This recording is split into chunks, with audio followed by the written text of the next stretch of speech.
నీకు వాగ్దానం ఇచ్చిన దేవుడు నమ్మదగినవాడు, నిన్ను విడువడు, నిన్ను ఎడబాయడు. ప్రభు నామానికి మహిమ కలుగును గాక. బాగున్నారా మీ అందరూ?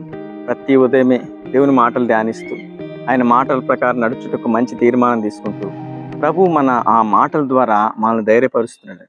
మనల్ని తన కాపుదల చేత, భద్రత చేత చక్కగా తన జీవ మార్గంలో ఈ మాటల ద్వారా మనల్ని నడిపిస్తున్నాడు. ఎందుకంటే ఆయన మాటల ప్రకారం ఎవరైతే నడుస్తారో వారి మీదకి అపాయం కానీ, కీడు కానీ ఏదొచ్చినా అలా అణిగిపోవాల్సిందే. వాక్య పెళ్ళిలో అవేమి నిలవు. ఈ వాక్యంతో అవన్నీ కాల్చబడతాయి. దేవుడిని చక్కగా నడిపించబోతున్నాడు. చదువుకుందాం. ఈ ఉదయకాలం ప్రభు నీకు ఇస్తున్న శ్రేష్టమైన మాట కీర్తనలు 5వ అధ్యాయం 7వ వచనం. నేనైతే నీ కృపాతిశయమును బట్టి నీ మందిరంలో ప్రవేశించేదను. నీ ఎడల భయభక్తులు కలిగి నీ పరిశుద్ధ ఆలయము దిక్కు చూచి నమస్కరించేదను. దేవునికి స్తుతి కలుగును గాక. అద్భుతమైన మాటతో ప్రభు ఉదయకాలాన్ని దర్శిస్తున్నాడు. చూడండి, ఉదయకాలమే లేచిన వెంటనే మనం ప్రార్థించినప్పుడు, వాక్యం ధ్యానం చేసినప్పుడు దేవుడు తన మాటల చేత మనల్ని వెలిగిస్తాడు, ఆ ప్రకారంగా నడిపిస్తాడు. చూడండి, దేవుని సన్నిధిలోకి మనం వెళ్ళాలని ఆశ కలిగి ఉన్నప్పుడు ఆయన కృపాతిశయము బట్టి నేనైతే నీ మందిరంలో ప్రవేశిస్తానంటున్నాడు ఈ భక్తుడు. చూడండి, ఆయన మందిరంలో ప్రవేశించడమే కాకుండా నీ పరిశుద్ధ ఆలయం దిక్కు చూచి నేను నమస్కరిస్తాను. మనం దేవుని సన్నిధిలోకి వెళ్ళి సాష్టాంగపడి మోకరించి ఆయన వైపు చూసి నమస్కరించినప్పుడు తన ఆ కృపను, తన ఆశీర్వాదాన్ని, తన సమాధానాన్ని సమృద్ధిగా మనకు అనుగ్రహిస్తాడు. అదేవిధంగా వచ్చే ప్రతి అపాయం నుంచి, ప్రతి కీడు నుండి విడిపిస్తాడు. నీ మీదకి, నీ కుటుంబం మీదకి కరువు కానీ, దుఃఖం కానీ, వేదన కానీ, ప్రతి వ్యాధి బాధల నుంచి నువ్వు విడిపిస్తాడు. ఎందుకంటే నువ్వు వెళ్ళిన స్థలం ఏంటంటే దేవుని పాదసన్ని. ఆయన మందిరంలోకి వెళ్ళావు కాబట్టి, ఆయనకు నమస్కరించావు కాబట్టి, ఆయన పాదాలు పట్టుకున్నావు కాబట్టి నీ మీదకి అపాయము ఏది రాజాలదు. చూడండి, సొలొమోను దేవుని మందిరం కట్టించి మోకరించి చేతులు పైకెత్తి ప్రార్థన చేస్తున్నాడు. ఎవరైతే నీ సన్నిధికి వచ్చి ప్రార్థన చేస్తారో, ఎవరైతే నీ సన్నిధిలో మొరపెడతారో వారి మీదకి వచ్చే వ్యాధులన్నిటినీ తొలగించున్నాయి, వారి మీదకి వచ్చే బాధలన్నీ తొలగించు.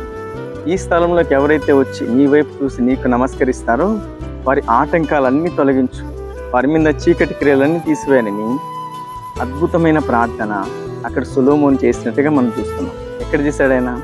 దేవుని మందిరంలో. ఆ ప్రార్థన దేవుడు అంగీకరించినట్టుగా కూడా బైబిల్ రాయబడింది. చూడండి, మన దేవుని సన్నిధిలో నమస్కరించి మొరపెట్టినప్పుడు తప్పకుండా నీ ప్రార్థన అంగీకరించబడుతుంది. చూడండి, ప్రతి సండే దేవుని సన్నిధిలో నీవు, నీ కుటుంబం వెళ్ళి చేతులెత్తి ప్రార్థించినప్పుడు, ఆయన వైపు చూసి ఆయనకు నమస్కారం చేసినప్పుడు నీ మీద ఉన్న శాపం దీవెనగా మార్చిపోతుంది, నీ మీద ఉన్న కీడు మేలుగా మారిపోతుంది, నీ మీద అపవాది ఆలోచన చెడగొట్టబడుతుంది. అంతటి కృపచేత, అంతటి ఆశీర్వాదం చేత, అంతటి కాపుదల చేత ప్రభు నిన్ను, నీ కుటుంబాన్ని కాపాడాలంటే నువ్వు ఎక్కడ ఉండాలి? దేవుని మందిరంలో ప్రవేశించు, ఆయన వైపు చూసి నమస్కరించు. అద్భుతంగా నిన్ను ఇంకా దీవిస్తాడు, నిన్ను ఇంకా హెచ్చిస్తాడు, నిన్ను ఇంకా ఘనపరుస్తాడు. ఈ వాగ్దానం నీ జీవితంలో ప్రభు నెరవేర్చి ఈరోజంతయు ఆయన మీకు తోడే ఉండి నడిపించును గాక. ఆమె. కళ్ళు మూసుకొని ప్రార్థనలు ఏకీవించండి. మీ అందరి కోసం నేను ప్రార్థన చేయబోతున్నాను. మహాపరిశుద్ధుడా, మహిమగల దేవుడా, నీకు స్తోత్రములు. ఉదయకాలం ఈ మాటలు వింటున్న ప్రతి బిడ్డలు నీ సన్నిధిలో ప్రవేశించి నీ వైపు చూచి ఎవరైతే నమస్కరిస్తారో వారి జీవితాన్ని కళగా మార్చే దేవుడు, వారి బ్రతుకును వెలిగించే దేవుడు అవునాయి. వారి మీదకి వచ్చే ప్రతి కీడును మేలుగా మార్చే దేవుడు అవుతుంది. ఉదయకాలం ప్రతి బిడ్డ నీ వాక్యంతో సిద్ధపరచండి. ఉదయకాలం మ్యారేజ్ డే, బర్త్డే జరుపుకుంటున్న ప్రతి బిడ్డను దీవించండి, ఆశీర్వదించండి. జాబ్ లేని వారికి జాబ్ అనుగ్రహించండి, వివాహం కాని వారికి వివాహం జరిగించండి, గర్భఫలం లేని వారికి గర్భఫలం అనుగ్రహించండి.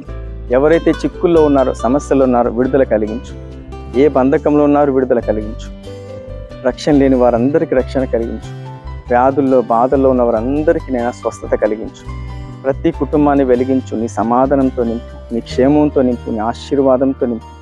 ప్రతి బిడ్డలు నిన్ను ఆశ్రయించిన ప్రతి వారు నీ యందు భయభక్తులు కలిగి నడవాలా, నీ కృపలో బహుగా వర్ధిల్లాలా, బహుగా ఫలించాలి. ప్రభు చేయబూనుకుని ప్రతి ప్రయత్నంలో సఫలం చేయమని ప్రార్థిస్తున్నాను.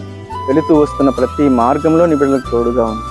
అన్ని విషయములలో వెలిగించి నీ సమాధానం చేత నడిపించండి. నజరేయుడైన యేసుక్రీస్తు నామములో ప్రార్థిస్తున్నాం పరమ తండ్రి.